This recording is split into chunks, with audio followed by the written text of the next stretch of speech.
Hello once again, everybody. Welcome to another episode of Sleeper Suplex. My name is Kobe. George is here. George is also here, and welcome once again. We are so excited to be back. It's yet another very special episode, though I suppose they all are very special, such is our time here on Earth. But it is very special because we have another very, very special guest. It is your favorite writer's favorite writer. Meg Hemenway is here. Hello, everyone. Woo! Meg Hemenway! Meg! Whoa! Meg!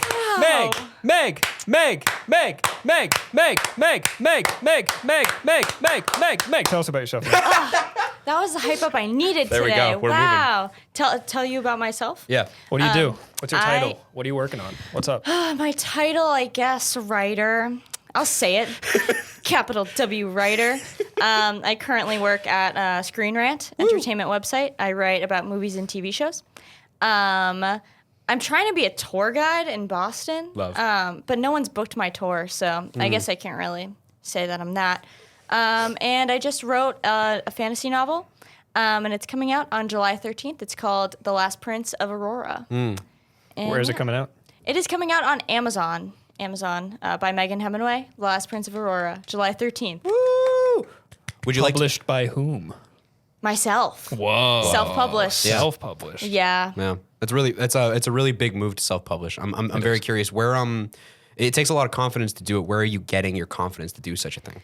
It's like less of a confidence and more of a need to just have it out. Right. Because it's like when you do something like that, when you like spend 9 months writing something like that and then putting all the work in, it's like I'm not gonna let that rot, on the shelves. Like Right. what a bummer, what a waste. So I really just want it out, and I've had a lot of people be like, I can't wait to read it, and so I don't want to let them down. No, of either. course.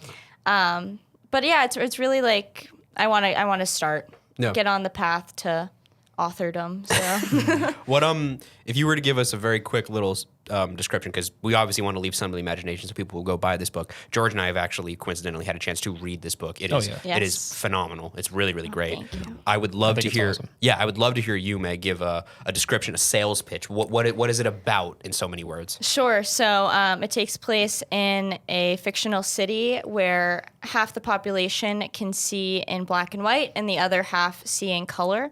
As a result, they have some extra powers. They can create illusions and manifest objects from their minds.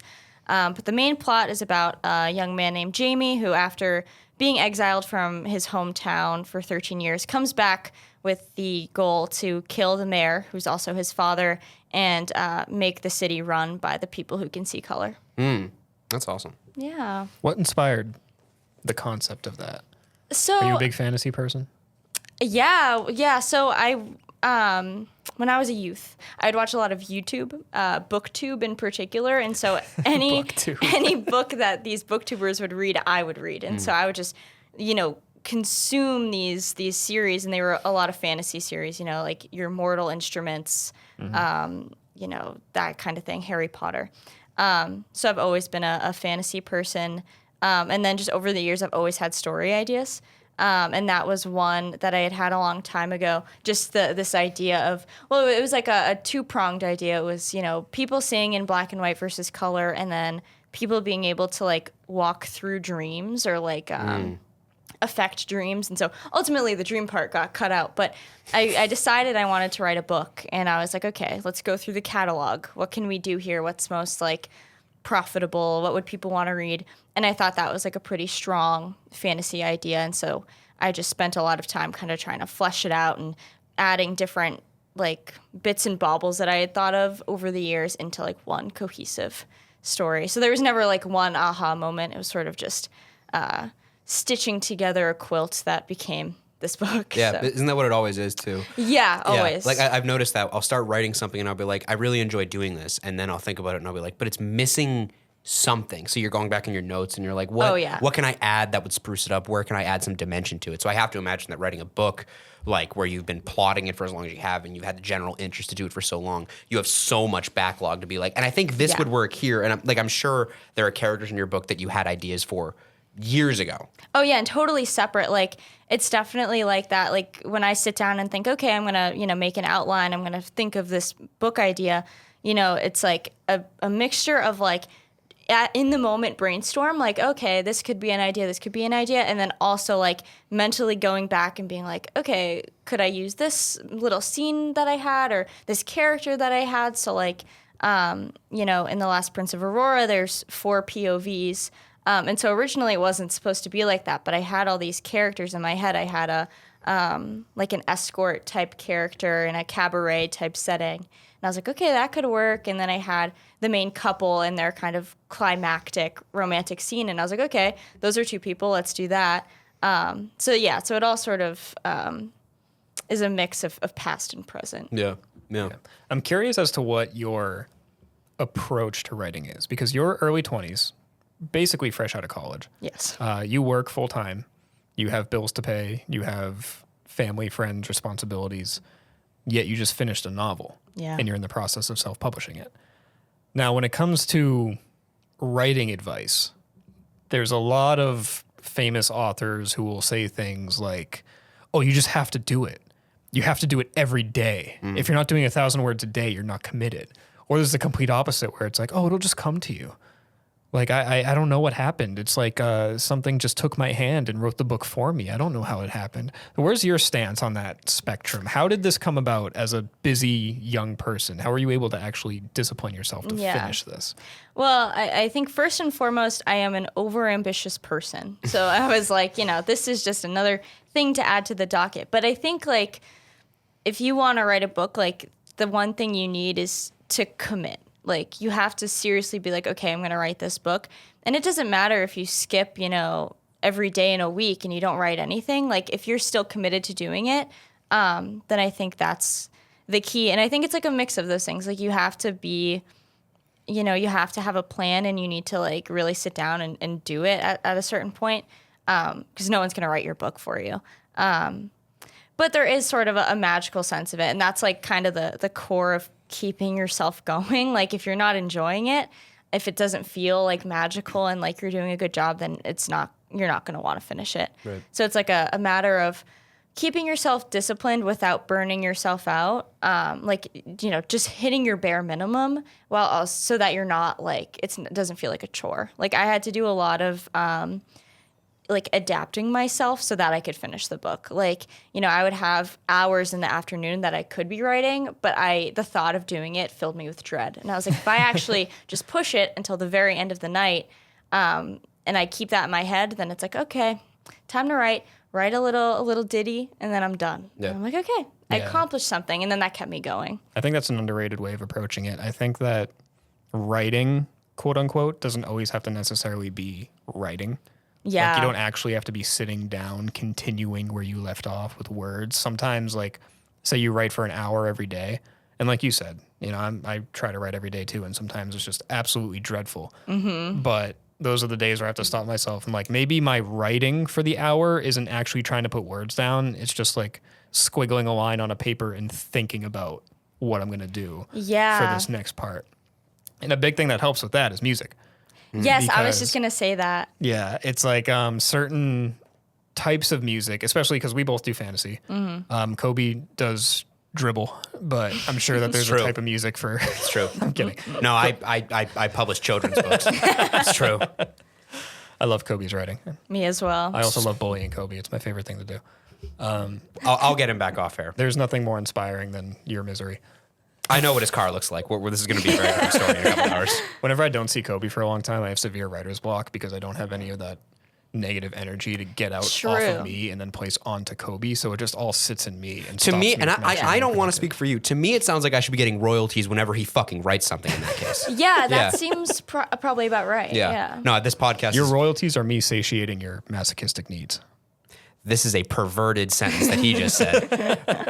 No, he's right though. So if you couldn't tell, this podcast episode is going to be much more writerly because in George's words, 2/3 of this room is writers. But so we've sort of been puttering around the idea of having Meg on the podcast for a while because we adore Meg. We love Meg. We love working with Meg. We love talking to Meg. We work with Meg very often. Very frequently. I don't know if we mentioned it already. We're all in a writing club together. Yes. Weekly. Yeah. Yeah. She works through us. She's very much like Jesus. And so what's interesting is that we were trying to figure out a way to sort of incorporate creatives onto this podcast because we love creatives and being creative. And so what we came up with was we're going to start talking about music and how it affects our writing and how it informs our writing and stuff. And I believe the first prompt is songs that help us write. And so Meg is going to lead the way in talking about a song that helps her write, and we're going to get into it. Yes. So my song that helps you write is White Winter Hymnal by the Fleet Foxes. Now, I have to say I cannot listen to music when I write. Like it jumbles the words in my head and then I can't I was worried you were going to say that. I was going to ask you that before you came on the podcast, but I decided not to because this is going to be more interesting to hear you force yourself into our perspective. Well, I'm not going to put up a fight about it. Because, this does fit the prompt in a certain way. So I can't write and listen to music at the same time. I have to listen to brown noise or I'll get distracted. But there's definitely ways in which music inspires me to write, especially songs that have like very specific stories in the lyrics. Like you don't have to look too far to get sort of an image out of it. And this song has such vivid images repeated over and over again. Yep. I still can't figure them out. And every time I listen to it, it puts me in the mood to try to write something so aesthetically pleasing yet grim and, something that people have to rip apart a little bit. And they still don't get it. So this is Fleet Foxes' White Winter Hymnal. All right. Very hypnotic. Mm-hmm. Extremely hypnotic. I can see Love that that as song. so I was going to ask you, and we'll get into it more as we dive into Kobe and I's writing process songs. But quotes around the writing process. Yeah, because only one of us does. But it's true. It's true. I'm so sorry. I love you, Kobe. You're my favorite co-host. Oh. You're a good writer. I'm his only co-host. Don't awe that. I feel like I'm in my car listening to you too and just having audible reactions. I'm so sorry. Yeah. No, it's actually really fun. Yeah. Actually, it could be a really fever fun. dream right now. Yeah. But other people are listening, so that's the problem. Yeah. I'm not in my car. No. So we're talking about White Winter Hymnal. Yeah. So I was going to say, typically, I don't know, I don't want to speak for you. Yeah. But when I think of music that helps me write, I agree. I can't write and listen to a song at the same time, with the exception of instrumental. Yeah. Yes. It's really the lyrics that trip me up. Yes. Me as well. And this song has lyrics. It's got many lyrics, but they're all very, like I said, hypnotic. They go with the flow. It's almost like shoegazy. Yeah. It's like folk shoegazy. Yeah. Whatever that means. I understand what you're saying. Yeah, I feel like I could explain shoegaze, but you probably have a better way of doing it. You got more of the encyclopedia side of you. We'll get into more of the ambient thing when we get to my song, but I understand what you're saying. Yeah. It is very hypnotic. It's very dreamlike, actually. Yeah, there is like I have a fuck ton of writing playlists that they're bloated as hell. They have like thousands of songs, and it's just the idea is to put it on shuffle and not even realize it's playing. Yep. It's to get into the flow state. Yes. And there are some songs, it's like 99% instrumental, but there are some songs that have words in them, and they're exceptions. And this sounds like it would be one of those exceptions because the lyrics do not overpower the actual music. Yeah, it's not distracting at all. And that works for me if it's songs that I've listened to like a bajillion times, where it's like I'm not really worried about the lyrics anymore. If it's new songs, I'm done. But I totally agree. It's very hypnotic.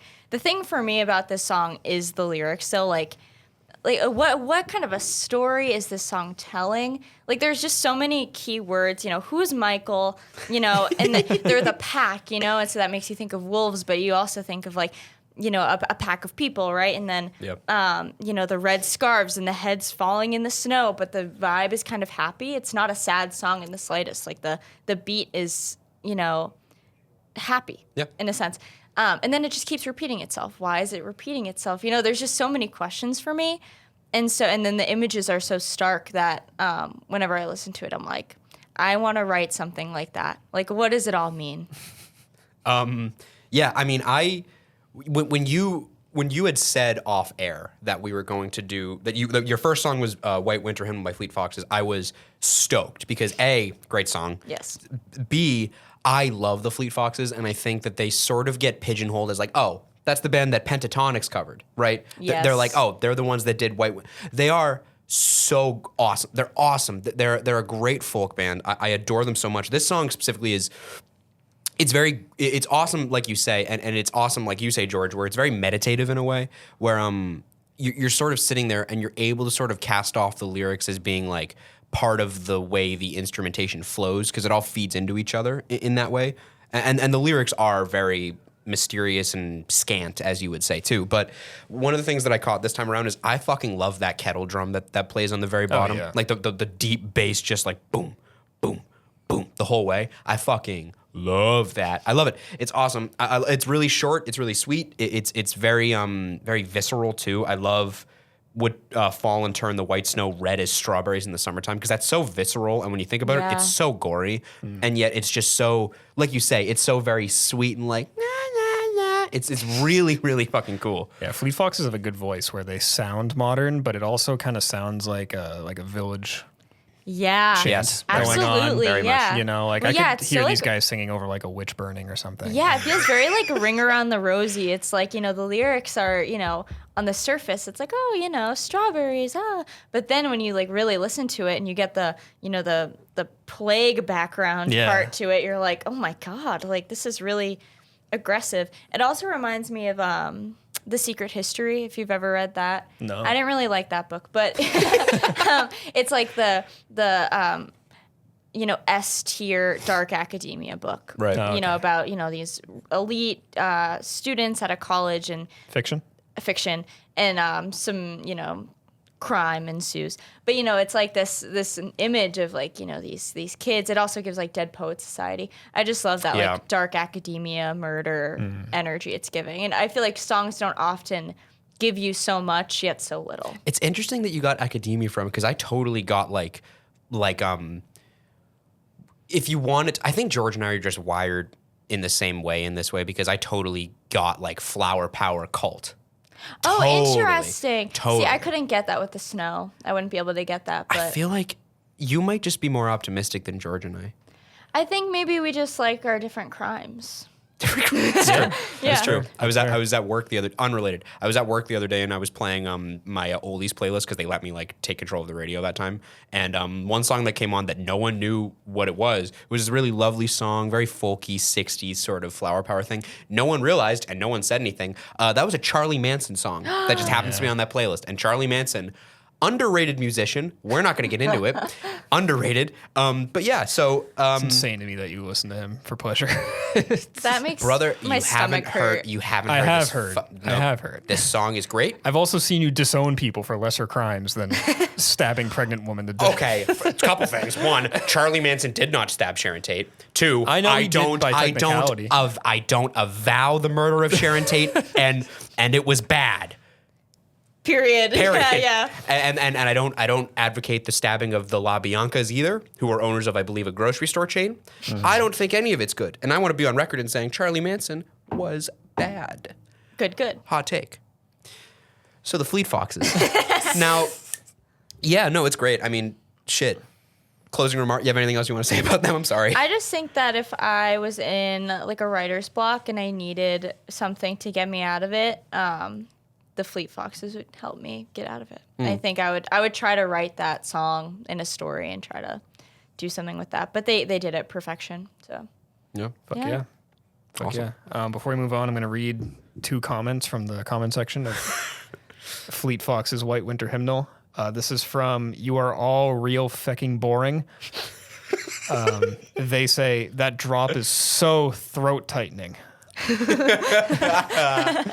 And then Jane Charlie left us with, I watched the independent film Jack Goes Boating, and it is the last song in the film, and I had to download it.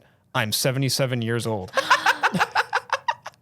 Old people in YouTube comments love saying, I'm 84. Yeah. I remember I when the love that. Berlin Wall fell. Yes. I thought of this song first. They love that shit. They love it. I love that shit too, to be That's honest. awesome. I love those I want more of that. I want to be that person now when I'm 23. I want to be that person. I'm 23. I remember where I was when Drop That dropped. So, I want that. So Moving on. I believe I'm next in the cycle. You are? So it's interesting that you mention shoegaze, and it's interesting you mention ambient music. I think we're all on the same wavelength with this. I very much, when I got this prompt, I can't listen to music with lyrics when I write any of them. Even if I know it really well, I always get sidetracked and I'm always like just off my rocker when I do it. So I've been trying to find ways to write with music playing, and I go through a couple different things. A lot of the times, though, the only thing that I can really write to effectively, there's lots of music that inspires me to write, but while writing, the stuff that really gets me is ambient or noisy stuff, right? Mm-hmm. So I do ambient music, I do jazz, big fan of writing to jazz. There was a very long period of time where I only wrote to the score for The Social Network, which is such a good score. Great pick. Trent Reznor and Atticus Ross, big fan, love. But one of the playlists that I found on Spotify, I believe I actually sent it to you, George, or maybe you found it and sent it to me. In any event, it's this playlist called Ambient Western. Now, That's exciting. It is exactly what you would what it sounds like, where it is ambient music that makes you feel like you're in a Western. And it sort of was spurred on by my sudden desire to get into country after not being into country and just being a hater, as I am wont to do. But one of the things that I found, actually, I found this band and this song off of this playlist actually before a recording session for Sleeper Suplex, where I was trying to get some writing in. And the name caught me first, but we will get into it and we'll move on here. It is a 2004 self-titled ambient drone release. This band only released one project, and it was this one. The Dead Texan with When I See Scissors, I Can't Help But Think of You. So as far as submissions go, that's about as abstract as I will get on this podcast, I will say. It's ironic because of how straightforward I'll call that, right? Like, there's not a lot of moving parts. There's definitely no lyrics, and it's like I said, it's ambient and it's drone and it's vaguely Western. Side note: if you want the full experience, this was released alongside a CD DVD double release, and it's also available on YouTube and stuff. If you want the full experience, I would recommend watching the YouTube videos for each song, because what this project was, it was a guy called Adam Wiltsey, who was in a different ambient drone band that he founded called Stars of the Lid. And what he did was he found this Belgian person called Christina Vantsu, who was a videographer, abstract videographer. And what he did was he commissioned her, or they got in contact or whatever, and she would make videos, vague, put together abstract concept videos, and he would basically compose them. So this took 3 years, and what we got, I believe, well, it might have been less than 3 years, but what we got was the self-titled Dead Texan album. And I think what gets me about this is just the way it rolls on you and stuff, because I've been on record before. I love music that is just looming. I love when music can create this feeling that you're in a space with something that's out to get you. I think music with teeth that's very violent and angry and ominous, that it can make you feel that way, it's unlike anything else. Music kind of has its own place in the creative world because of the depth to which it can make you feel on multiple levels and avenues. Now, I would be very curious to hear what you guys think of that. But for me personally, the way it looms and the way the piano comes in and runs and rolls, and then it's just boom, doom. I love it so deeply and so much. But drone music is not for everyone. I almost picked Brian Eno, who is also ambient drone. He's fucking awesome too. Brian Eno's great. But yeah, Meg, you're the guest. You can go first. It's so funny that you just talked about all that, because that's exactly what I was going to bring up. This says a lot more about me as a person than the music. But that's like a song that, like, it's the end of a movie and the lights are still down and the person I'm with like went to the bathroom just like before we're gonna go, and I'm sitting by myself in the movie theater and the song is playing and I'm getting palpably scared. Like, I need to leave, actually. Yeah. And you're so right that music like this ominous, just really dark music can really make you feel so much stuff. Like, for me, I have a vivid memory of it being a child, and my sister had finished watching a Star Wars movie, and I was just sitting there, and she's letting the credits roll, and I had a full anxiety attack because of the music, the score at the end. It was just so like dramatic and like frightening to me, and that's like what this kind of song was. And I wasn't frightened here in the moment. Yeah. But like, if the circumstances are right, if it was dark in here, oh yeah, Oh, yeah. I would have been a little spooked. Extremely ominous. I like the little ghostly voices that pop in. I was just going to bring that up. It sounds just like the Nier Automata soundtrack, if you've ever heard that. There's like a consistent theme of like just sort of droning classical music mixed with like this little chorus of like little specters of things. It's so cool. Yeah. I like it when Creepy. vocals blend in. Yeah. The idea of like a vocal instrument. But yeah, very, very clearly like writing music.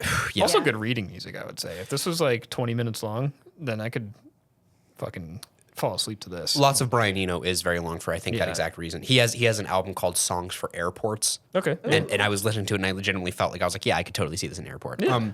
I love it. I think it's great. And I think in the context of ambient Western, it sounds to me like you're in the woods, you're bleeding out, you're dragging your rifle alongside you, and there's a bear following you. And it's just following you. That's so interesting you say that. It's just I know. It ties exactly into our next song, too. Yeah, interesting. Unintentional cue up, but no, I love it. I love it. The title is so striking. Just when I see Scissors, I can't help but think of you. It's just so like, what the fuck is he on? It's so awesome. good. That's what drew me in first. Like I remember I was like listening to some playlist or whatever, and Spotify does that thing. It's a great app. Hello, Spotify. We're stationed on your app. It's a great app, and what it does is it'll be like, hey, awesome app. That music that We're open to we sponsors. love. Please sponsor us. Please let us play music on this podcast. Please. But one of the things that it does, in its ever loving wisdom, is it'll be like, oh, this playlist you're listening to, you're not listening to that playlist anymore, and it'll catch you off guard sometimes, and I'll be like, what the fuck is this? And it was this, and I was like, this kind of goes, but also, who the fuck is the dead Texan? Who the fuck is that? But I don't know. It's just sick. It's very. I don't even know what more there is to really say about it. You have to. I know that we always encourage people to go and like, if you want to go do the reading, listen to the music. This one is one that I recommend no matter what. I think listen to this album, but listen to this whenever you're like really wanting to be affected by something. Like all music affects you, but this one, there's this unimaginable weight that sits on your shoulders and on your chest when you listen to this, and it feels like you are at the end of something very, very hard and very, very arduous. Pause. It sounds like you're at the end of something very, very difficult to get through, and then it's just not relenting, and it just keeps going, and I love it, and I love it very dearly. Yeah. Dead Texan. When I Texan. see Scissors, I can't help but think of you. And Ambient songs always have like really good titles. Yeah. I think because they have to. But. And I can totally like see how this is music you listen to when you write. After having read your writing, I'm like, this makes total sense that you would listen to this. I think something strange would come out of me if I was listening to this while writing. It would be frightening. Yeah, no, it's true. When I was writing the thing that I wrote over a couple weeks, which was the religious one, the extremely religious like sort of pseudo fantasy one, the first one I did of that or something, or the second one I did of that. This is the sort of thing I was listening to all the time. Yeah, it's giving the Hound. Yeah, the Hound. Yeah, it was exactly that. It was just very much like something was following me in the dark, and it's not human, and I can feel it. Yeah, that's something I could never listen to. I love it. I love that shit. I'm too scared. I love it. Before we move on, 2 YouTube comments on this one. Oh, great. Blue Azure 9658. What the fuck? Takes you somewhere else. True. And then Sickness Full said, one of the most haunting pieces of music ever made. So distant, but so familiar. And then Johnny Baldosa replied to him saying, I don't feel like it's haunting. Maybe more intriguing and interesting, but definitely not haunting. Fuck that guy. Right. Fuck All that right. guy. No, He wasn't listening to it, right? No, he was not. I'm with the first guy. Haunting is the exact word I would use for this. Yes, absolutely. It lingers. I love it. I love it. All right. I got to introduce my song. The problem is I don't know how to pronounce the artist's name. Let me see. Let me try. Let me give it a whiff. You can give it a whiff. I was an English major. Hildur Guðnadóttir or something. Guðnadóttir. Hildur. I've never seen that letter before in my life, that third letter in her last name. Yeah, that's a flim flam. It's a dragon on top of an O. I'm gonna look up how to pronounce this properly. Hildur. How to Guðnadóttir. pronounce. That was right. Here we go. Top result. Yep.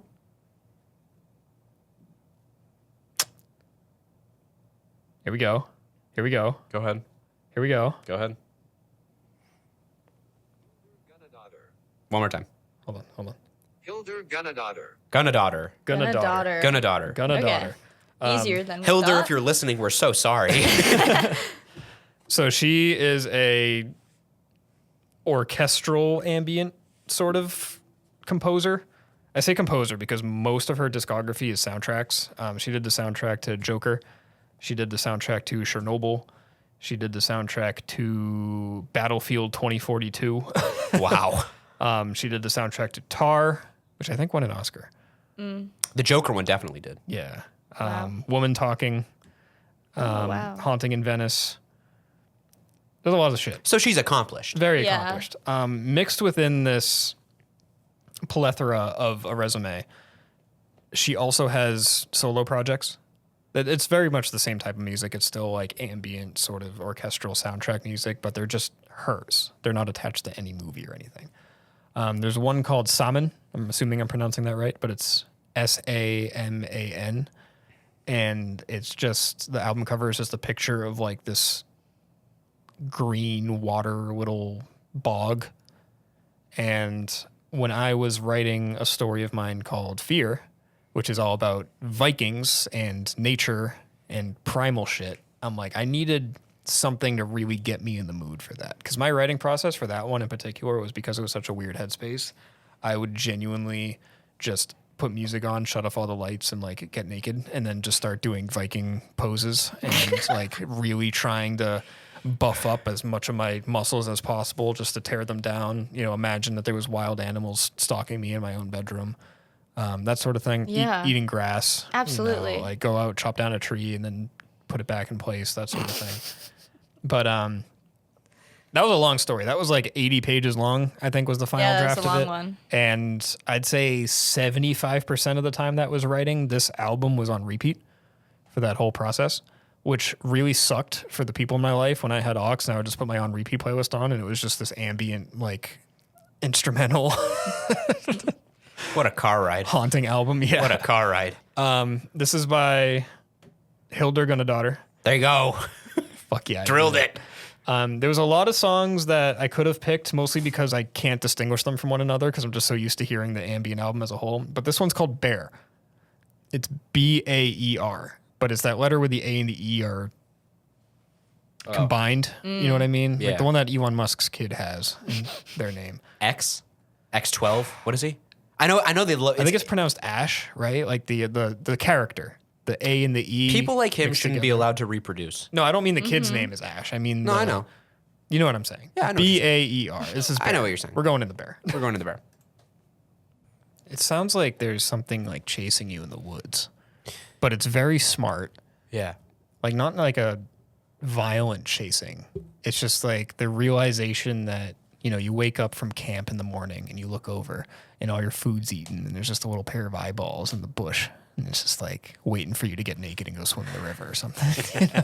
Yeah, it's almost like an acceptance of your fate in Yeah. a sense. Yeah. Yeah. Very much. Now, there's something so crazy about this type of music for me because the sound of it sounds so like old and natural.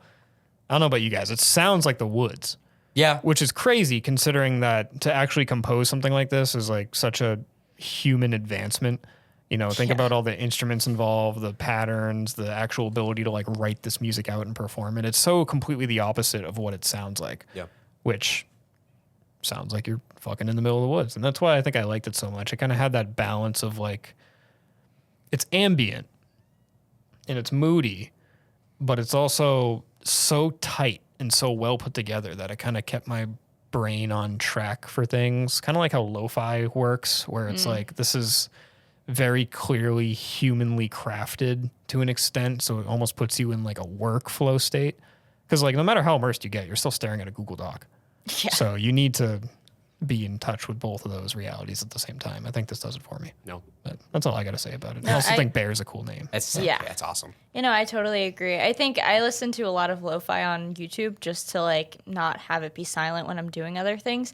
And there's like, I feel a stark difference between, you know, that and then what we just listened to, or like, you're right, there's like a focus to it. Like there's a point to it Whereas, my video with BMO from Adventure Time, like, bopping its head, and it's 3 hours of just like the same beat over and over again. It's fuck with that though. Yeah, I it's great, but it's like not the same. I feel like that gives you like a focus to write something. When I was listening to this, I was like, where do they find this stuff? Like this is like music I need, because I get truly distracted. But I think like this could really help with the ambiance. Yeah, I never really have that.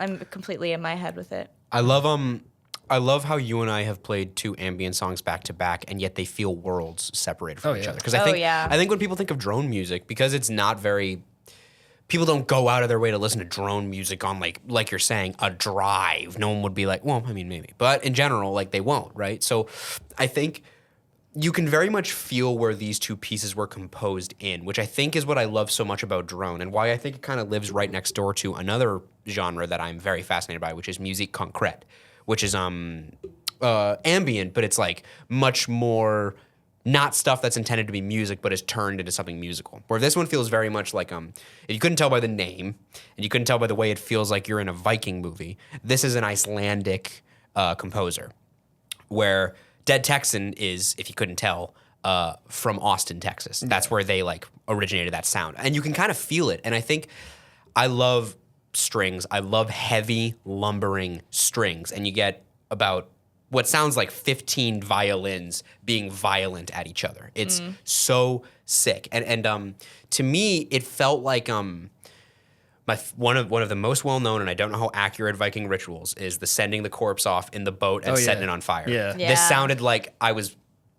This sounded like I was setting my grandfather on fire and sending him out to the ocean. It did, and in an awesome way. And I fuck with that sort of sound a lot. It's a very unique feel. I mean, I'm a huge advocate for a lot of the contemporary atmospheric music we have today. Like I've mentioned it before, but I have the Dungeon Synth playlist that's like 4 million songs long, and it's all wonderful. Like a lot of atmospheric stuff is great, and thanks to the convenience of modern technology, like a lot of people can do it. A lot of these ambient projects are like a one-man thing. Yeah, it's like someone with GarageBand, and they just happen to really make it work.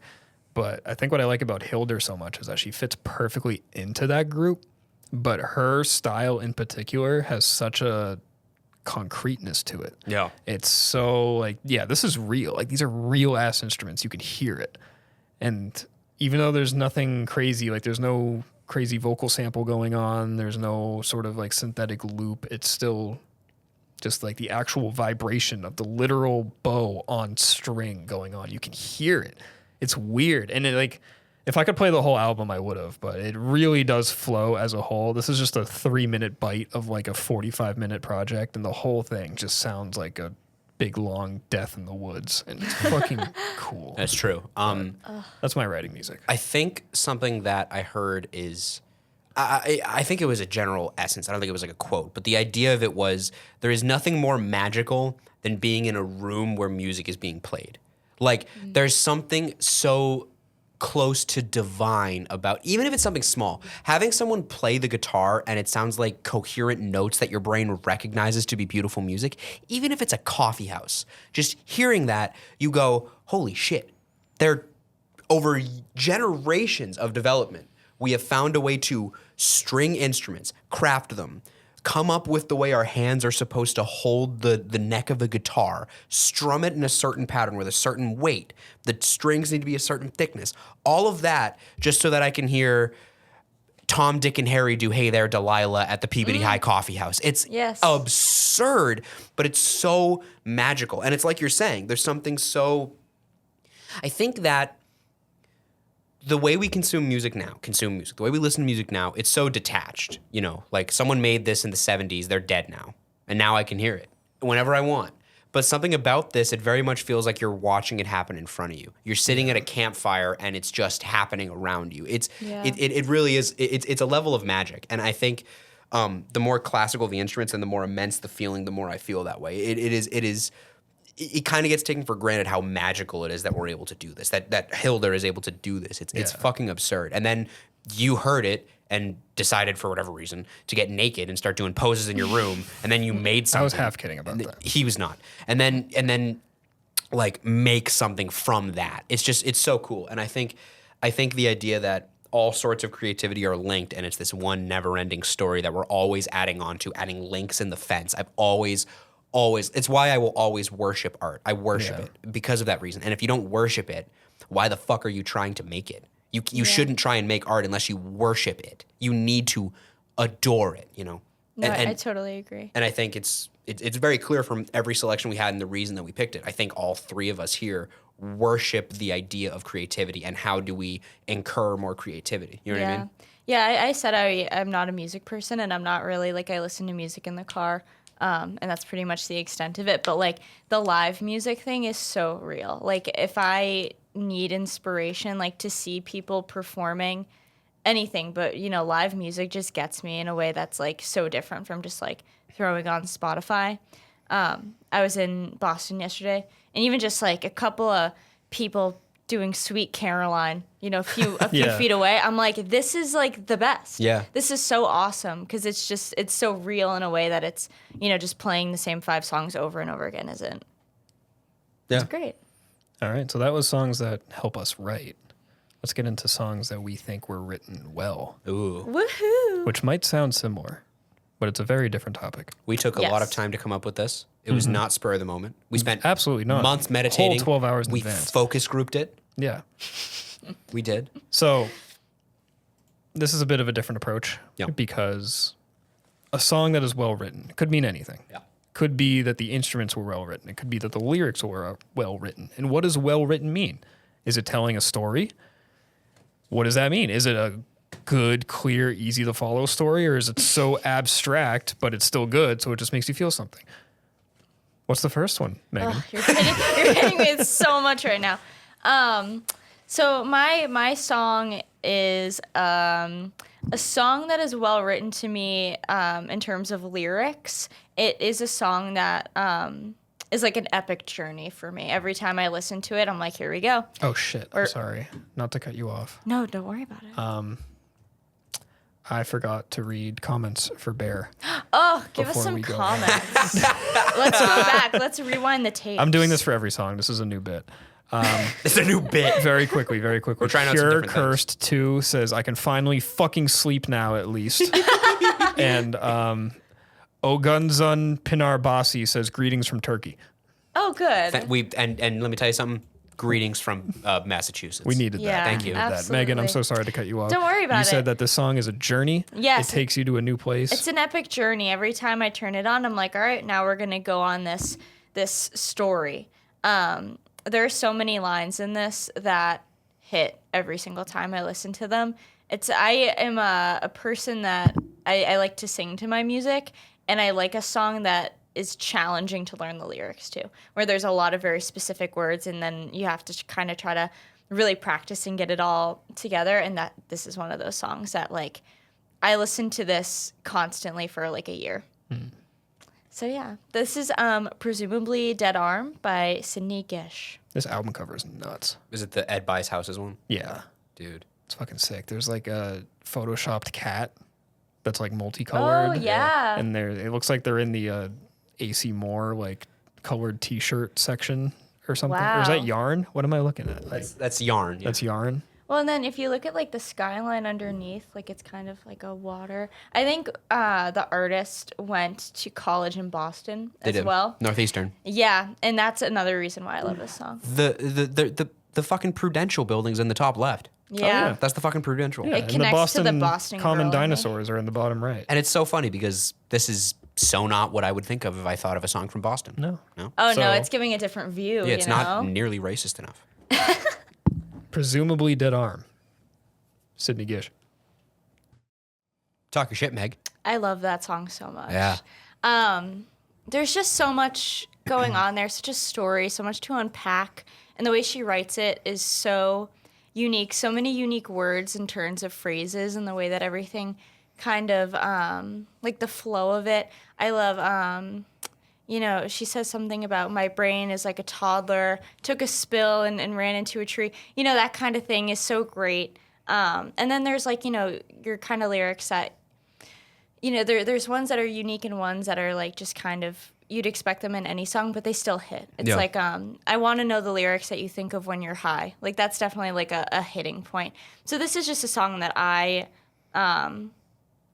just love. I love the way it's written. I feel like it's so unique and it says so much. And then the knowing that she, the college part of it, the college in Boston part, like, it gives me all these images, you know, thinking of her in the Uber and then, dump my body in my dorm bed and, all that stuff. So it's like a nice picture for me. Such a vibe. I love it. I fuck with that. I'd heard this song before, not heard it while trying to really pay attention to the lyrics, and not many times, but I really do love it. My friends are big Sidney Gish guys. It's great. I love the way it's written, like you're saying. I think she does use so many, like, it's very, I'm trying to remember the name of it, but it's very, I don't know if the term is scatological, but it's like, hit a point, and this point connects to the next point, connects to the next point, but you're 4 lines down and it doesn't connect to the initial start of the stanza. And I love that.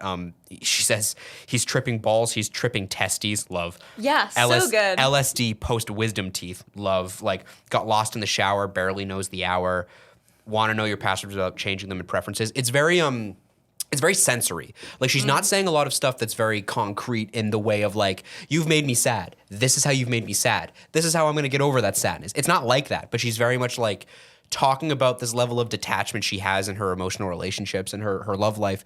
And yet she's doing it in such a way that she's not even able to be super direct in her lyrics, which I think is another layer of the lyricism there. She's like, I'm trying to explain to you how I feel, but I'm so bad at talking to people about the depths of my emotions that I can only say it to you in this is how I feel. It's like I just took LSD after I got my wisdom teeth out. Yeah. I feel like I want to know, as you're saying, I want to know what lyrics you think of when you're stoned. I want to know you on that level, right? Yeah. But I can't say that to you. And then I try to tell it to my Uber driver and he just wants to have sex with me because he thinks I'm talking to him. And I love how it all feels very helpless. Like, it feels like a diary entry. Like, all she wants to do is express herself in this deep way, and yet she is just so incapable of doing it. The idea of bringing a presumably a zombie arm to a 14th grade prom. The idea that I am this age, I am in college, and yet I am incapable of being a full-fledged person, an alive, living, fully realized being, even at this thing that should mean so much to me at this point in my life. Yeah. And I think it's sick. That's my statement. It's sick. I think what I love about it is that it's so hyper specific in the lyrics, yet it's such a relatable concept. Yeah. And even if I've never, experienced this scenario, like, I'm immersed because of what she's saying. It's a million different ways to say that she's sad about someone, and I just think that's so great. And I love feeling like I can have for however long this song is, I can be like with her in this moment and like really feel it and hit all those highs and lows and all those images and stuff.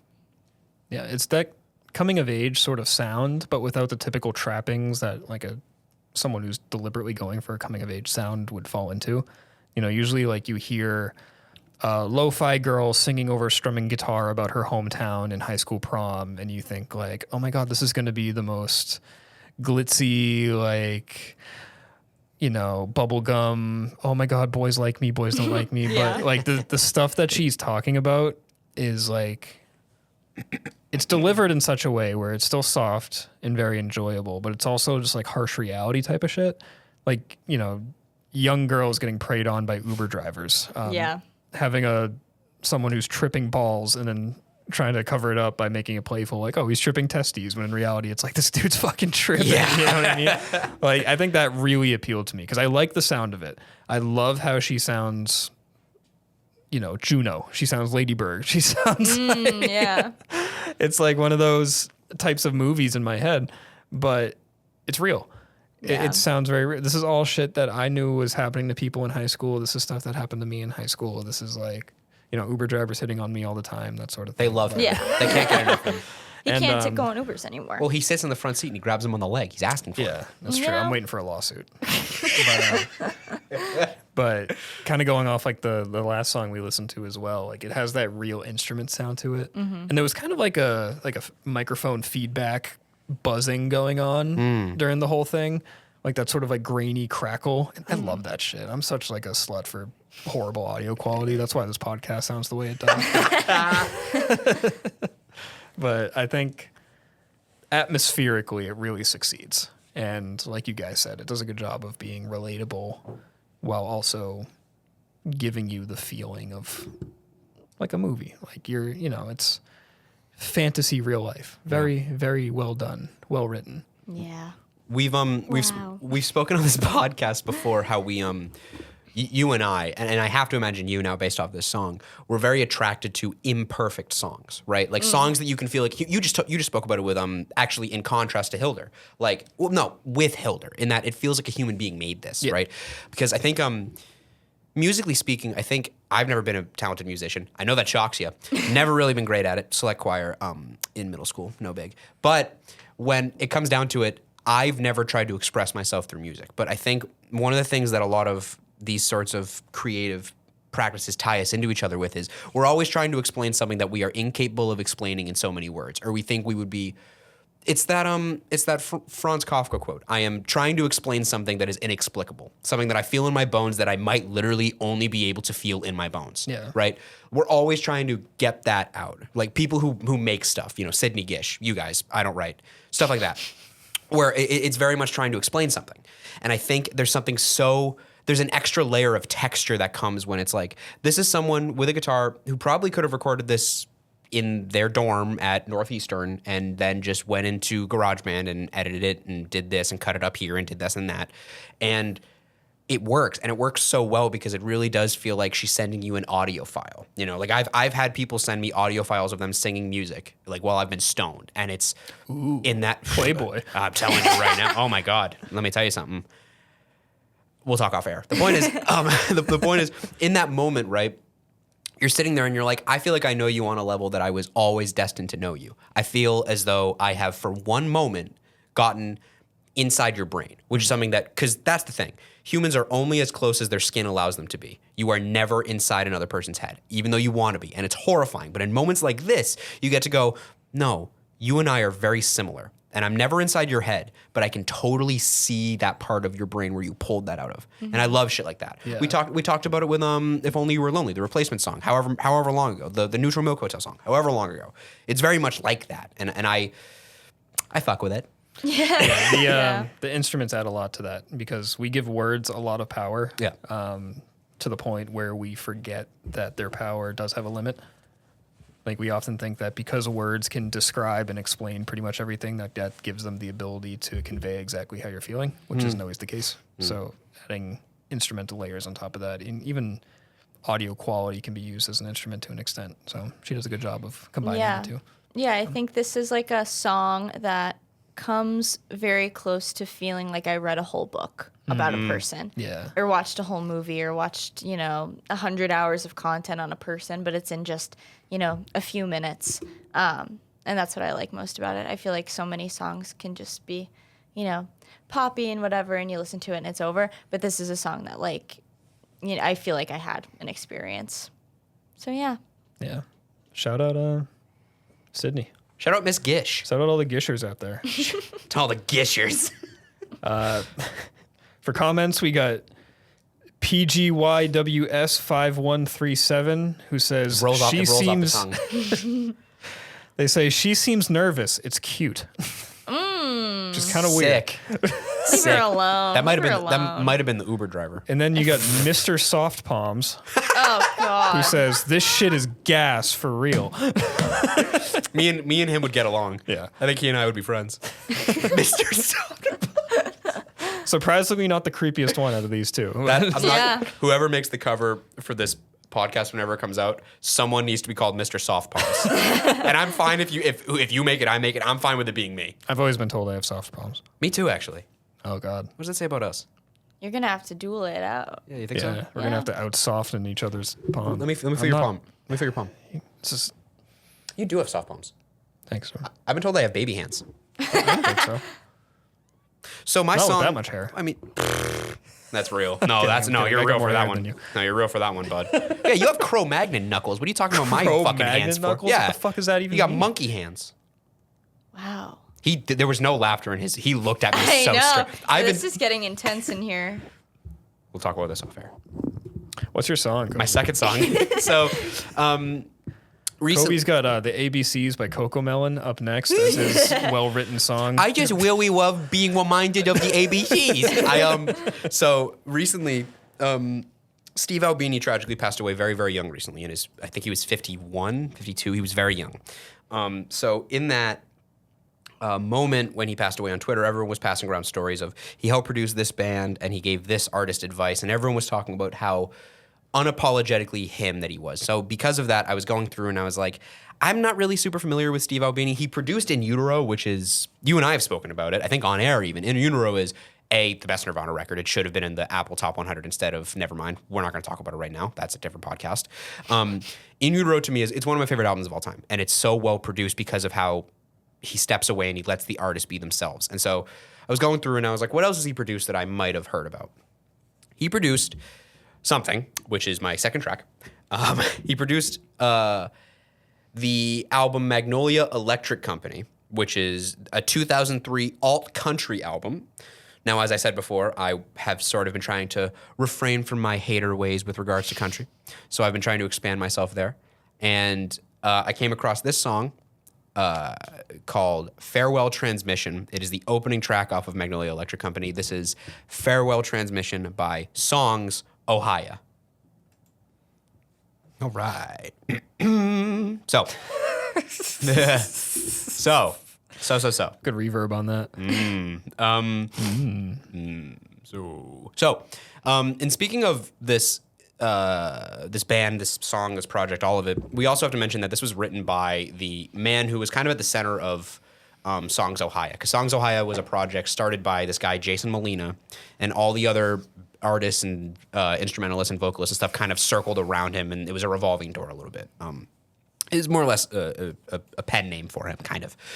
He also tragically passed away. I don't know how I keep doing this. I keep finding artists that I really love, and I'm like, oh, that's so sick. And then I Google them, and it's like dead at 37, alcohol poisoning. It's like, that's fucking crazy. So there's a lot to kind of say about this, but I think one of the most interesting stories, just to kind of wrap the bow on the Steve Albini's inclusion in my preamble, is that they supposedly, according to Jason Molina, the legendary story about this song is that this was recorded live with no rehearsal amongst 12 musicians who had like just met that day a couple hours ago. They were given the chord progressions, and that's pretty much what they were given.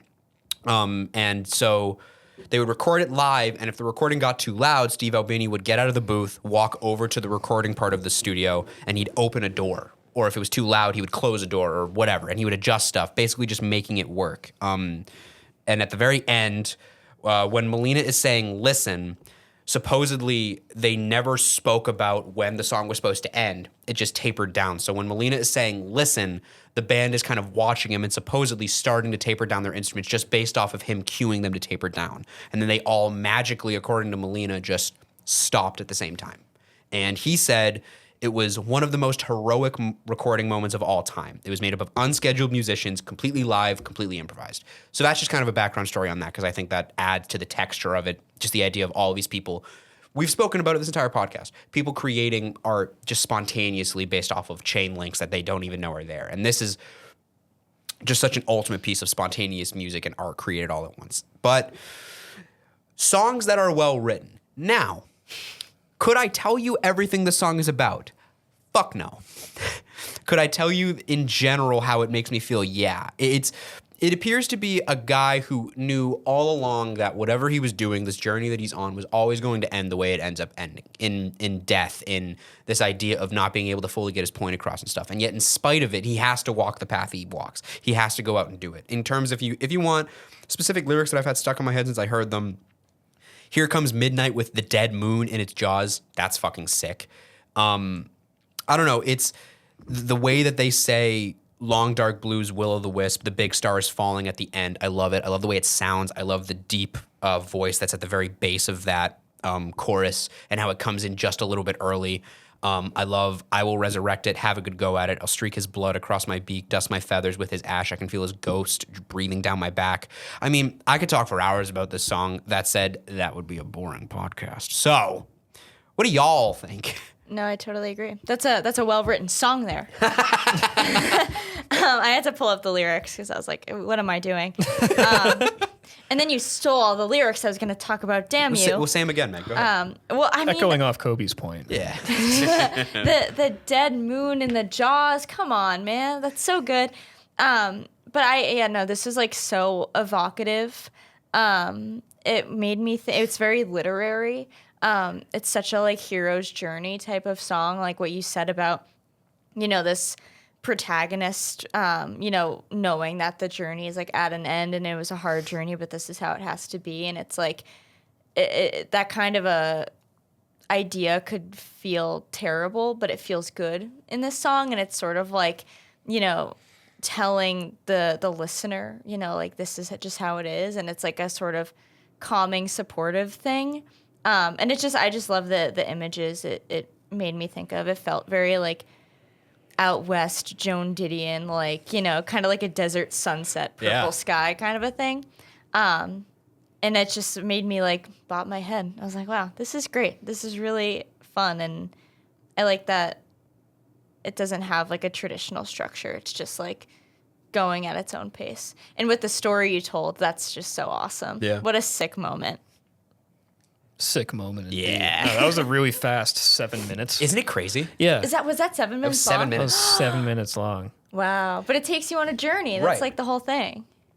I think it's the way he paces out his lines and his deliveries and stuff. Because like the interlude before he starts singing, that instrumental is probably a good 30 seconds. Yeah. So you're already 30 seconds ahead there, and then it's whole place is dark and there's like a beat, and then it's like every light on this side of the town. Pause. Yeah, you can feel Albini all over this thing. Like it sounds very much like you said the way it was birthed. Like it sounds very spontaneous, but also like calculated. Like these are talented people.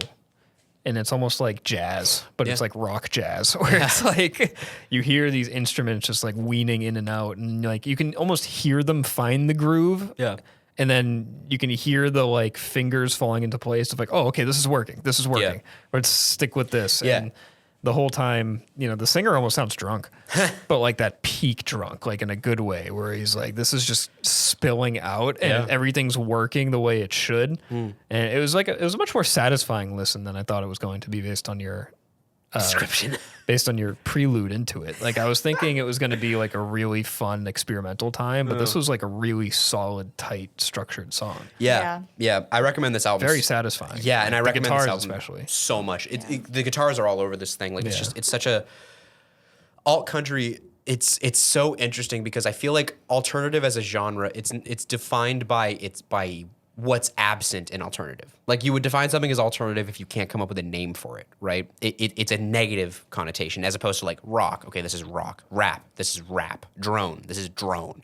Alternative, it's like, so it's none of those things, right? So I don't know. I love big band instrumentation on genre structure. I think it's cool. Like when songs that are pretty, not basic, but when they're like intended to be not like an orchestral, like classical piece, and there's like fucking 6 dudes with guitars just playing a country song, and it's like, whoa, what? It's awesome. And I think, give the whole album a listen. It evokes this feeling the whole way through. It is, I would say, a perfect album. I can't think of anything wrong with it at all.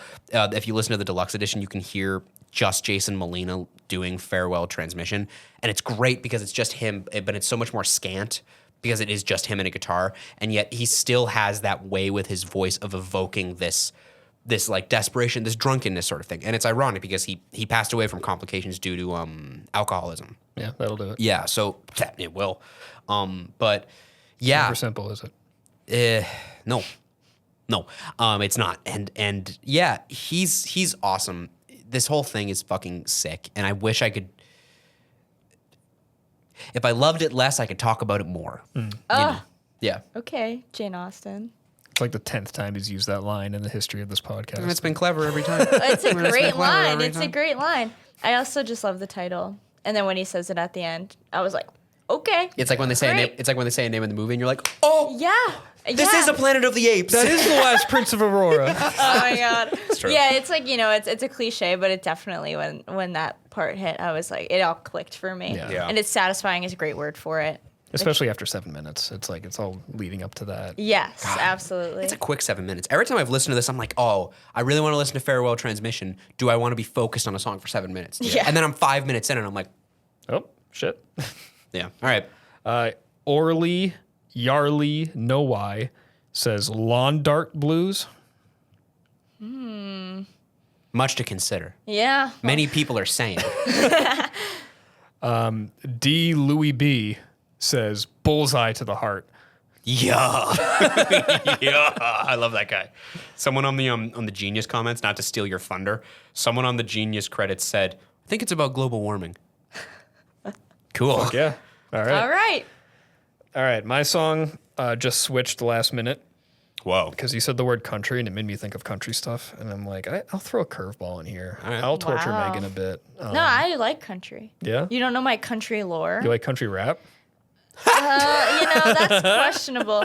I grew up just listening to country. Did you? Because that's all my parents listened to. Oh. Yeah, know so that. I know all the early 2000s junk. I didn't know that you had cred. I have cred. Whoa. I can't speak for country rap, otherwise known as crap. No one can. But you know, Country Otherwise known as crap. country rap. that's what my Snuck that dad in. says. Yeah. Yeah. Country rap how? I can't wait. Not to the hear kind this. you think. Is it a southerner rapping? What? Like, is it country rap because it's a southerner rapping? No, it's a rap over like backwoods swamp instrumentation. Oh, I can't wait. Yeah, please talk that about sounds this. Fun. So I don't know how to preface it too much besides the fact that this is a rapper who has a weird, complicated history and an even weirder public figure presence. This is Yelawolf. I don't know if you recognize the name, Megan, but he recognizes it because I've been torturing him, telling him to listen to this guy forever. You mentioned the name earlier. I remember that. He was signed under Eminem for a while, and so he has this side of him that's just like big bombastic party music, you know, another white rapper, sort of like white trash hero image. But then at the peak of his commercial success, he got sent to a mental institution because he was caught bloodletting, which he's white, but he's also half Cherokee.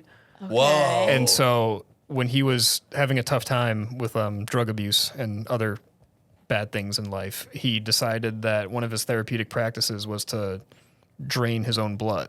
Dude. And he insists in interviews, he's like, Okay. this was not a suicidal thing. Like, I did not want to kill myself. I did not want to hurt myself. This is just like a practice that I found and I think benefits me. And a fan found him doing it in like an alleyway or something. I'm totally butchering the story. I'm sorry, Yelawolf. I'm a big fan. But If you, and we know you're listening. yeah. Actually, like, I don't know if a fan caught him doing it or if a fan like knew he was doing it, but essentially he found a fan and the fan had brand new white sneakers and he's like, please bleed on my shoes. Like, I will do anything. I'll pay you however much, just bleed on my shoes. And he was doing it.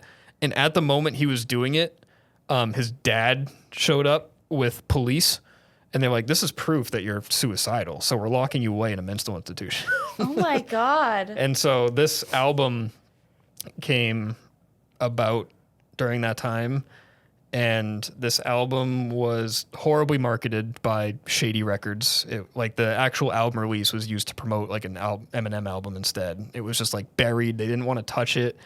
But it's also like one of the coolest ideas for a rap project ever because it's all like live instrumentation and it's all like, for lack of a better word, country instruments. And I don't know, like the things he's talking about are so dark and so poetic. I'll just play it. Oh, I can't wait. we'll I'm get really into it. excited. Had you let in with that story, I would have listened to him sooner. Yeah. What a story. Oh, it's so interesting because it's is. sandwiched between a really successful commercial project, like successful to the point that like some of the songs were used in Call of Duty trailers and stuff like Whoa. that, and like Atlanta focused like underground hip hop project, and right in between those two is like this deep root bog country like personal project. The album's called Trial by Fire. Look it up; it's fucking awesome. But this is Shadows off that album featuring Joshua Hedley. Okay. That ending was so uncalled for. Yeah. Bloody bones gonna get you. I was like reading the lyrics. I'm like waiting. I'm like, okay, how's he gonna do this? And then it was like the creepiest, like spine tingling thing I ever heard. Yeah, it's this album follows a very stereotypical structure where it's like first song is him being born, and then every song is like another stage in his life leading up to where he is now. Very common. The J. Cole route. The J. Cole route, exactly. Yeah. And this is the second song on the album, so this is all about like his childhood and stuff. I think the Bloody Bones thing is like a urban legend in Alabama, where it's like, you know, freaky ghost that haunts the trailer park type of thing. So Called Bloody Bone. Bloody Bones. Yeah. He's gonna get you. But yeah, pretty self-explanatory song. It's very literal, but also like just poetic and abstract enough where like he's not actually telling a story.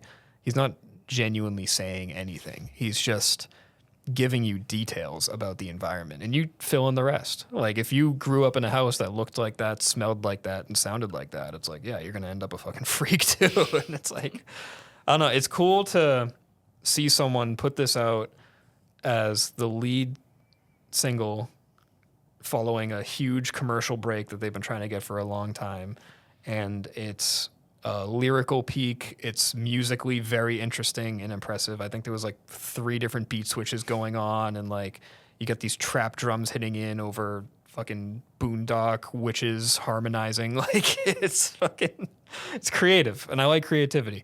You know, when I say country rap, I mean stuff like this. Yeah. Country instruments, like Johnny Cash with a snare, not, you know, the typical route. Yeah. But what I liked about this, because this is like, you know, the well-written category, I think it like highlights the fact that like sometimes writing can be good in a way that is as simple as just listing things. Because that's what a lot, especially the second verse, is just listing details, which seems so simple and like it wouldn't be good.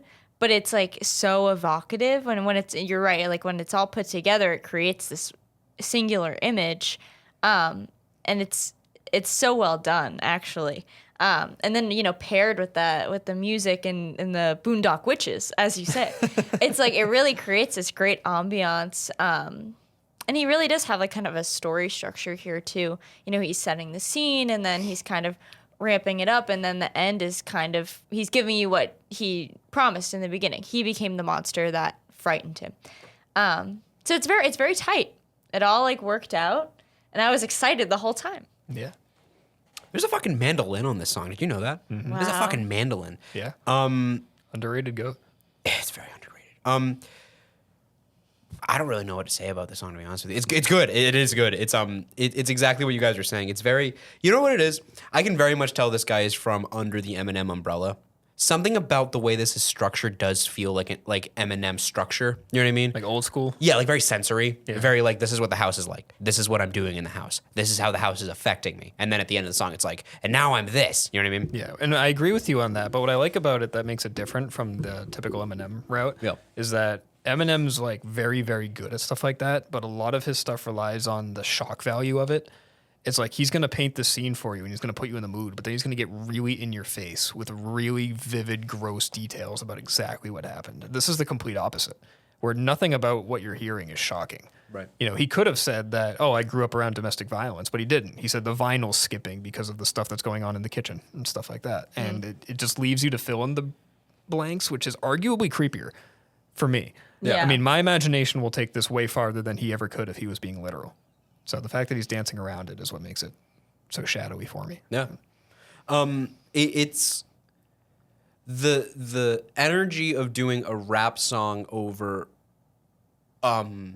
country, stereotypically country instrumentation is very fascinating to me. I think that dichotomy is really interesting. Dom was saying before we went in to do this, when we were kind of in the interlude there, Dom was saying that Yelawolf is great, but you have to buy in.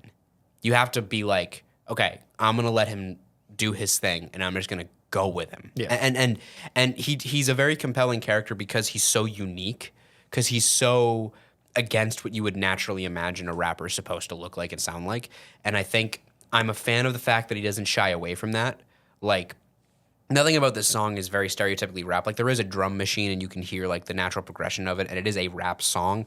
But I love the way that he textures it and paints the picture by just not shying away from the fact that it's like, well, but no, this is country instrumentation because I'm from the country. I think that's a really, really cool feature to throw on there too. Yeah, he's not like, I don't know, it's very weird because he's mainly a rapper, and 90% of his catalog is just straight rap, but he's also like not appropriating the culture in any way whatsoever, because it's like, yeah, I'm a white kid who grew up around a white family, so the music I heard was rock and country and Johnny Cash and stuff, but the music that I liked at school and with my friends was rap, because I also grew up poor, so I was growing up in these underprivileged communities where that sort of thing was on the rise as a form of expression. Like, one of his biggest influences is 3 6 Mafia. That's so funny. And he's best friends with DJ Paul. And he gasses up DJ Paul the way Eminem gasses up Dr. Dre. It's so funny. It's like, and I don't know, like you said, just to see him blend those two things in such a shameless way, it definitely hurt him commercially. Like, this is the reason why he's not a huge name. But it just makes it so much cooler. And yeah, the buying in thing, it's partly that. It's also partly the voice. And he's been open about this in interviews and stuff too, and then I'll stop talking about him. But he has such a strong nasally accent. Yeah.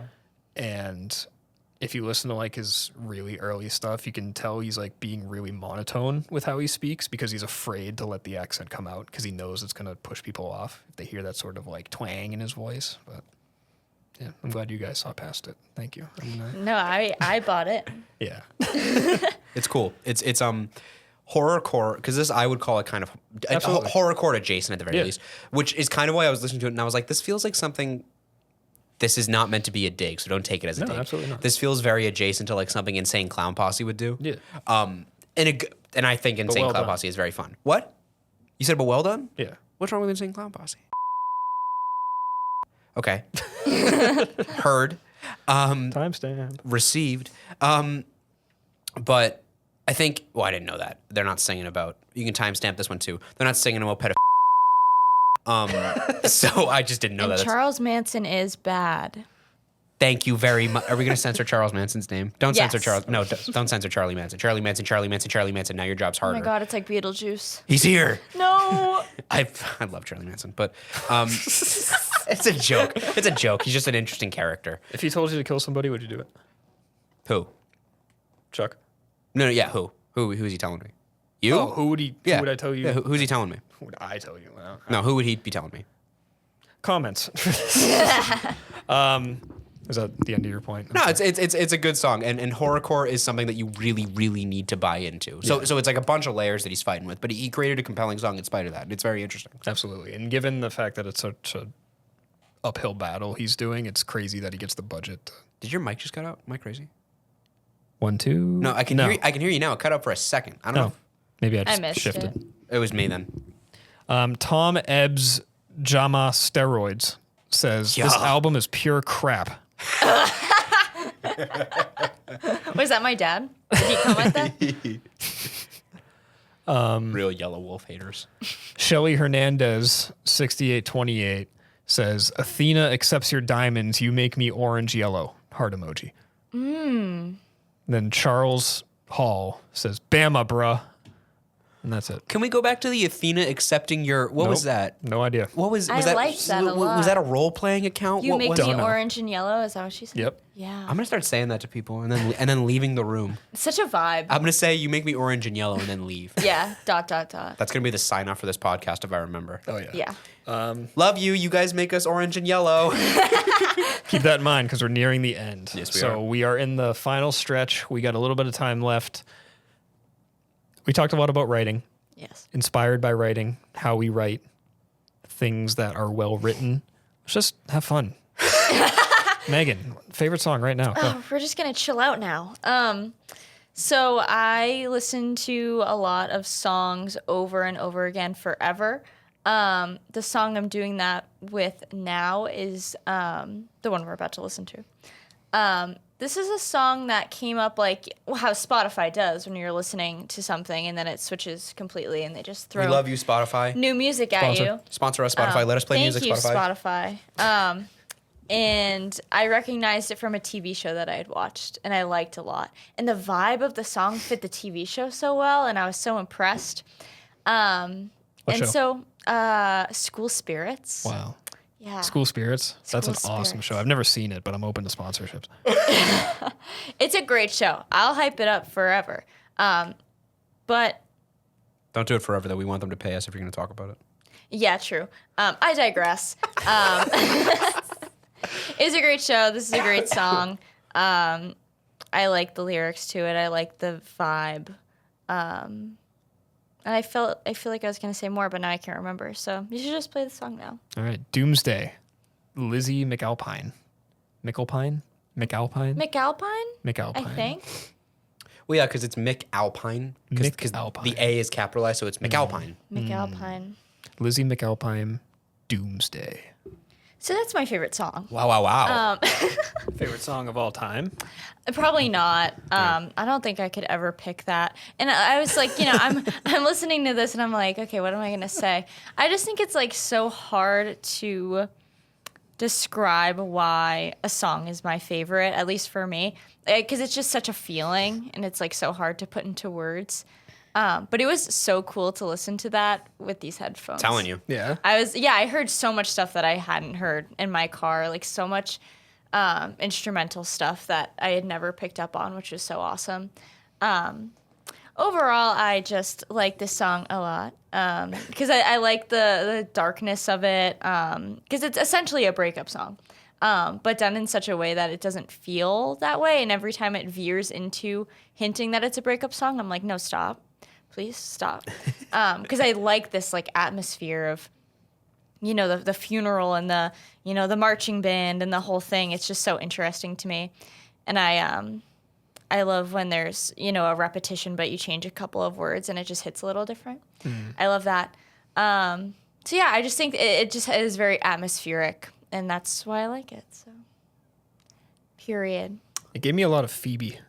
Yeah. Little Phoebe Bridgers in there. Absolutely, The way that she pronunciates some of the words and like the way that she strains it. But yeah. a lot more bombastic in a way. Like especially the second half when it really picks up instrumentally. I think that was awesome. I wasn't expecting it to go to such highs musically, just given like the content and the tone of her voice, but it really made it more powerful to kind of have that pop near the end of it. Yeah. See, the soundtrack of the show, School Spirits, sponsors podcast. It has, this song was on it, but Great show. Phoebe Bridgers Awesome as well is a lot of that soundtrack, and it just has that like very atmospheric, like dark apocalyptic feeling. I Know the End is a Phoebe Bridgers song that's in that soundtrack as well, and it goes hand in hand. It's so good. I feel like we're on sort of a twang kick right now because this was a very country twangy song too. Yeah, a little bit. Very, and it was to me. And I like her. I really love her voice a lot. I think it works really well. I think what Phoebe does in a lot of her songs that I've heard is she kind of stays in the pocket where she kind of sits back and she lets a lot of the instrumentation kind of swell over her, which aids her sound because a lot of her sound is just this overwhelming feeling of like sadness and dread that swamps you when you listen. Absolutely. And she kind of pierces it a little bit, but the bulk of what you're feeling is the instrumentation. This, and I've not listened to a lot of Miss McAlpine. Neither. This could be the only time that she does this. But for me, what struck me about this is how forward in the mix she is. She's the loudest thing that you hear, and in a great way because her voice is so. It really works really, really well. And I don't know, it's kind of what you're saying. It's just a really tight song. The lyrics are very, very clever, and it's very clearly a breakup song while being juxtaposed with death. We love allegories of death, of course. Mm-hmm. I just think it all works together really, really well. It's a very tight song. Yeah. Now I recommend you watch School Spirits. Shout out School Spirits. Great show. That's a phenomenal piece of media. When I saw We Love You in Yellow and Orange thing or on whatever. Netflix, I was like, there's no way this is going to be good. Suplex and then I approved. started it and I was like, okay, fine. Yeah. And then it was really good to me. The very rarely given Sleeper Suplex stamp of approval. Yeah, absolutely. They should add that on Netflix. School Spirits, Sleeper Suplex. Double S. Crossover. We got to support a fellow You SS. love alliteration. Yeah, I probably should have worded that a bit differently. Sorry, guys. I just wrote happened? something the other day that I was like, I hope George calls this out for alliteration purposes. Did I? You haven't read it yet, so we'll see. I'll keep that in mind. Yeah, we'll see. But I'm not biased. Yeah, of course It has not. to earn the alliteration seal of approval. I wouldn't respect you if it wasn't that way. So. Half of these comments are about school spirits. Is it really? Not a sponsor. Be a sponsor. That's But so we funny. got Madeline S. with, okay, I'm aging myself, but every time I hear this song, I can only think about the melody from Kiss from a Rose. I can't be the only one. It's like exactly the same. Great song, though. I just have Kiss from a Rose stuck in my head now. Oh my gosh. Shout out Seal, bro. Trash Panda Goblin says, I'm making a playlist for Bonnaroo and found this absolutely fantastic artist, Slay Girl Slay. For Bonnaroo. Oh, yeah. All right. Now we're cooking with gas. We're talking about Bonnaroo. We'll give too much preamble because, again, I just think the song's really kind of fucking sick. There's not much else to really say about it. That's the thing about favorite songs. What can you say? This is I was between two songs. The other one I was gonna pick was by a gentleman who plays in a band that I've already put on this show. So I thought I'll come back to that at some point. Though I will say shout out Jeff Mangum and shout out Naomi. I might bring that song in at some point in the future. For now, we're not gonna talk about it. Go listen to that song though. Instead, I recently have been going back through and trying to listen to some records that I really liked but didn't listen to a bunch. On the top of that list was Hounds of Love by Kate Bush. Now, the star of that album, the most listened to, is the opener, which is Running Up That Hill. Obviously, everyone knows it. We've all seen or been forcefully made aware of Stranger Things, whatever your experience with that song is. But what I think to be the gem off that project, and it's a very experimental and bizarre project, especially that back half, is Cloudbusting by Kate Bush. So this is Cloudbusting by Kate Bush. What is this? It's time to play this track. What a weird little number that is, eh? Yeah, that just kept adding shit. Yeah, it's awesome. In a good way. They should have made that the song for Stranger Things. That would have made so much more sense. I feel like I would have gotten sick of it so quick if it was like played as much as they played the other one. But in it Stranger Things. it was so whimsical. It was I feel like whimsical. it makes I need to sense. savor it. Yeah. That was a That's song I need true. to hear like twice a week most. And Yeah. every single time it's going to be the sickest 5 minutes of that whole week. But Yeah. It's like the ending of a fantasy movie. Yeah. It's like we're flying on colorful dragons, Yeah. you know? Like it Yeah. just gave so many emotions. Yeah. That's the queen of art pop, Kate Bush. good Bush. So, if you were listening to the lyrics or reading the lyrics as I was when I was picking these songs, and you didn't know what the fuck she was talking about, that's a song about a guy called Peter Reich and his father Wilhelm Reich. Sound like Nazis, weren't, I think. It's a good thing there wasn't a third. Kate Bush is the Third Reich. In the context of this song, she's great.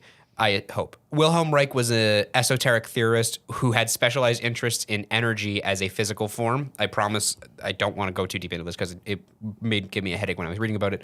It recalls Peter Reich's childhood when his father was getting arrested by the government. His father, Wilhelm, legitimately thought that he could harvest energy from the sky by making it rain, so he invented the Cloudbuster to achieve that. It's just really fun sounding, and she's so weird and she's so fun, and she loves doing with what little I've heard from Ms. Bush. She loves this progressive pop sound, and she. It's so unique, and like you say, they just kind of keep adding stuff onto it, and it's so 80s in its instrumentation and the beat progression of it, and it does feel straight up like it could only ever have been made in the 80s and stuff, and yet you listen to it, and the way the violins and it all works, it's irresistible. That's what she is to me. As a figure in music, as a lyricist, as a singer, a vocalist, all of that, she's just magnetic. Like, you just want to lean in and go, sure, Kate, we'll ride with you. What about the Reichs? What about esoteric energy sciences? What about it? And you lean in, and I love it. And again, talk about like a fucking wizard of music. I want to read the credits for this. The producer is Kate Bush. The writer is Kate Bush. The string arranger, Kate Bush and Dave Lawson. Remastering engineer, James Guthrie, Kate Bush, and Chris Blair. Let's see, lyricist, Kate Bush. Vocals, Kate Bush. Keyboards, Kate Bush. Strings, the Medici Sextet. But like, she's all over this fucking song, and I mean, she's just, and you can feel it because this feels so much like she's painting you a picture of a genuine interest she has. And I think when you're talking about passionate people in works of art, you're just so attached to who they are as a person. And you're so attached to people who put all of their personality and all of their stuff into their work. Kind of like what you were talking about earlier, where like your novel, it has stuff that you're interested in now, but it's full of characters that you were thinking of years ago based off stuff that you were kind of interested in, right? And this is so like that. I mean, it's just so, I don't know. It's awesome. It's magnetic, and it's so interesting, and it's so dreamlike, and it's so poppy, and it's so playful. And the way that it's arranged and it comes in and it feeds off of its own weirdness, and I fucking love that. I fucking love weirdos making art. Yeah, Kate Bush makes me sad to listen to because I wish more people did what she did. You know, her music is just such a little time capsule, like you said, of the 80s. Yeah. But it's such a good side of the 80s, and I'm like, why can't music sound like this today? Like, it doesn't even have to be as popular as she was, but like, why can't more people just act like this and do things like this? It sounded like a happy ending. It did. You know, like it literally, it sounded like the end of a movie, like when everything is worked out and it's just blue skies and everything is so like joyful. And the repeating line, like something good is gonna happen, like it makes you feel like, you know, like I was sitting here listening to it, I'm like, maybe it will. You know? Okay, Kate Bush. Yeah. Sure. Yeah. You know, it makes you want to like live happier.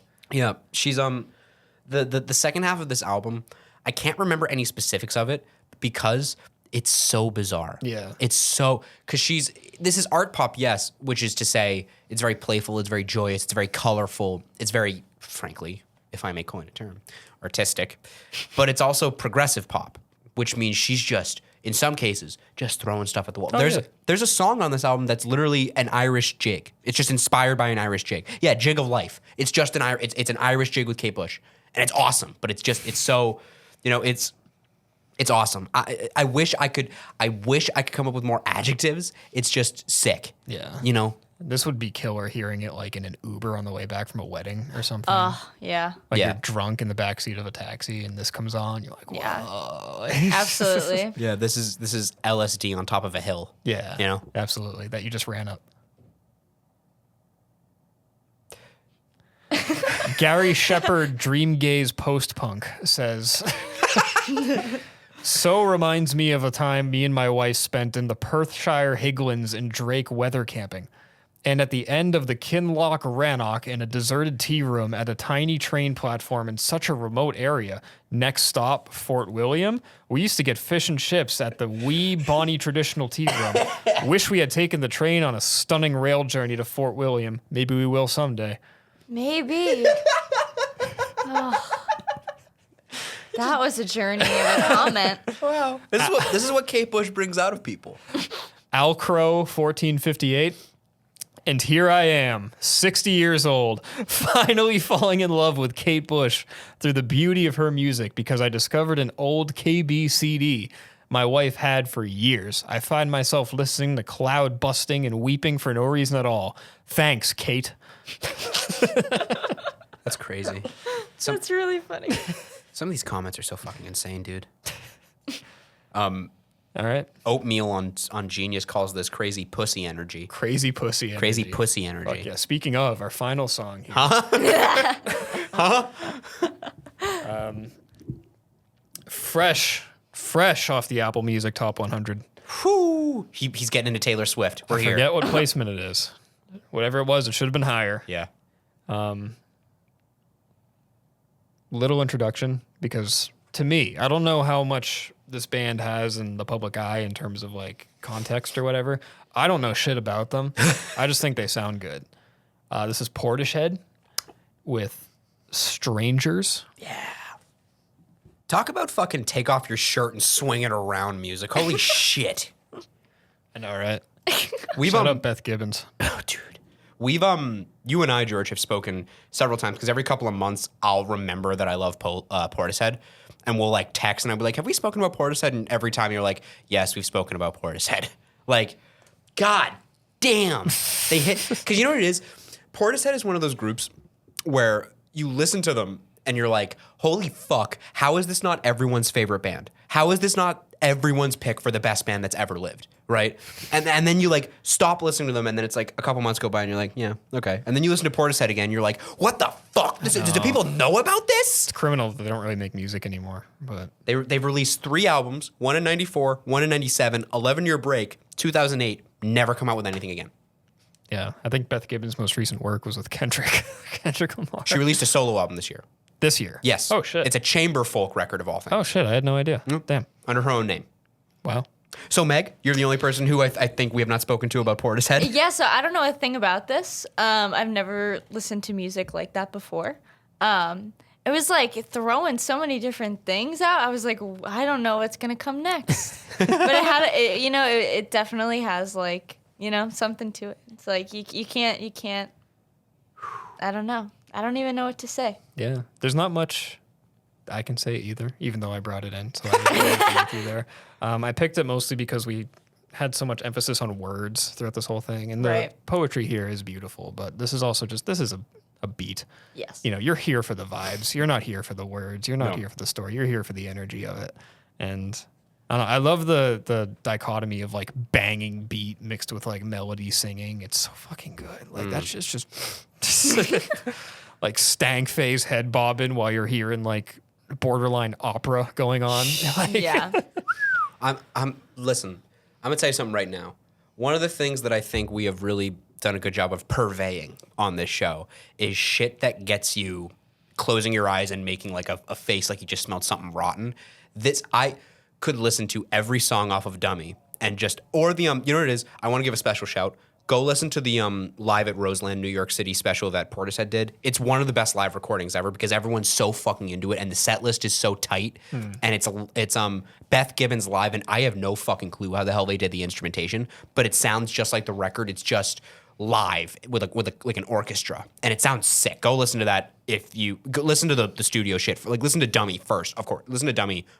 Why are you still listening to this? Go listen to Dummy and then finish this podcast, but then listen to Roseland. No, it's just, again, I can't express it enough. There was a part during this, if I wasn't so closely wired in and would not have fucked up everything about this recording, I would have stood up midway through the song and just started I would have shotgunned a beer.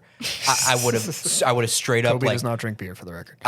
I adore beer. It's my favorite thing. You do not adore It's beer. the best You're liquid. A glass of wine in the It's not true. It's not true. He's lying. You said that exact same I'm thing a to me big before. Suds and Buds guy. Oh, If I ask you what your favorite beer is, you're going to say, oh, whatever you have. Not true. Ask me your favorite beer. Blue Moon. Blue Moon, yeah. Idiot. So anyways. You said it first because you knew I was going to say it. Yeah, because it's a good beer. Sorry, I didn't realize I was being judged. It's a safe beer. That's why you like it. It's safe. You don't want to say Bud Light because that's too stereotypical of an answer. Yeah, so- but you're too scared to experiment with other beers. What's your favorite beer, George? Sapporo. What? Japanese premium beer. Look it up. 4.9%. So he's pretentious and I'm safe. I don't like beer, so that's me. We could get into the whole backstory, but Favorite alcohol? like Non-alcoholic. stuff that tastes good, That's which real. is so rare. That's real. Yeah. Wine cooler. Big wine cooler guy. I got recently a strawberry margarita from a restaurant in Davis Square, and it was like one of the best drinks I ever had in my life. It was so good. Yeah. And it's just a strawberry marg. Yeah. Can't go wrong. What's the name of the restaurant? We're open to sponsors. Mike's in Davis Square. It is so good. Mike's in Davis Square is delicious, and I was just saying that before the show It started. actually God. is just I have a so reservation there tonight. delicious. I plan on having my second bar mitzvah there. Yeah. I'm giving I'd 50% eat there every tip. day. Yeah. They have a 50% huge menu. Yeah. It's delicious. I met Mike the other day. Great guy. He's awesome. Yeah. Yeah. He voted for whoever your favorite political candidate is that you're listening to right now. He voted for them. God bless I him. hear he's working on a micarita. Is that true? A margarita, perhaps. I hear he's behind Mike's hard lemonade. That's what I hear. So Portishead, they're fucking sick. They're sick. Trip hop is awesome. This is awesome. It's crazy because you listen to this and you're like, where the fuck do you think of this? What is this? Yeah. It's alien music made by humans, and it's awesome. And I want to run through a wall when I hear it. It's awesome. Thanks for listening to our weird music, Megan. You're welcome. It was, an experience. Yeah. Plug that book again, Meg. Plug Wait, that shit. yeah. before we move on to your book, we Comments. have two comments. Oh shit, I forgot. Chad C 8588 said, "My son was conceived to this song. Sunglasses emoji, peach emoji, horse emoji." What? He gave birth to a horse? And Bloody Toast 8103 says, I'm here because someone on a fish keeping thread said this song gets catfish to breed. You know what? And this is going to sound weird. Exactly the type of audience I would imagine Portishead gets. Yeah. That makes perfect sense. A lot of fucking going on. Just the Portishead. Which I can't imagine keeping the tempo of this song. But, all the power to them, the catfish and the horses in question. I'm just trying to think of like Wandering Star, like fucking to Wandering Star, and how you're just not like kind of thinking about. This is not what this podcast is about, Meg. No. Plug your book. Yep. What Yeah. you doing? What's that about? The Last Prince of Aurora is out on Amazon on July 13th, 2024. Where can they go and buy it, Meg? On Amazon. There you go. Self-published by me, Self-published Megan by Meg. Hemenway, who's here on this podcast. On this podcast, thank you so much. Sleeper Suplex. Thank you so Say much. that again. Sleeper Suplex! Hey! Thank you. Thank you very much. Thank you so much for being here, Meg. fucking awesome. Thank you so much for tuning Can that in. be the new intro? Yeah, absolutely. We have now got it on file, so that's going to be the new intro. Thank you so much for being here. Thank you for listening. We love doing it so fucking much. We hope to suplex you again soon. We love you in orange and yellow. Greetings from Athena or whatever that comment said. Yeah. Athena accepts your offering, orange and yellow. Thanks, guys. Say goodbye, George. Petalhurst.